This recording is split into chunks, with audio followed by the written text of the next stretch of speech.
సిద్ శ్రీరామ్ మీదే చాలా విమర్శలు వచ్చాయి ఆ మధ్య.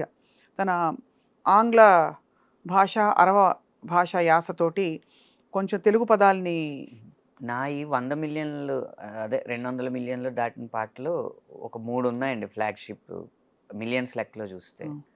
ఒకటి 'ఇంకేం ఇంకేం కావాలి', 2 కళావతి, 3 ఇప్పుడు 2 ప్రేమ మేఘాలు. హ్మ్. ఆ మూడిట్లో 2 సిద్ శ్రీరామ్‌యే. ఇప్పుడు విపణిలో ఏది ఎ ఎక్కువ అంకెలు చూపిస్తుందో అదే విజయం. ఇప్పుడు విమర్శించినంత మాత్రాన అంకెలు తగ్గట్లేదు కదా! తగ్గవు. కరెక్టే. అది నిజమే. మనం విమర్శ అనేది ఆహ్, మన విమర్శ మానిటైజ్ అయ్యేలా ఉండాలి. హ్మ్. ఉత్తినే వచ్చి సలహాలిస్తే కుదరదు. అంతేగా? హ్మ్. విలువలు తగ్గిపోతున్నాయండి.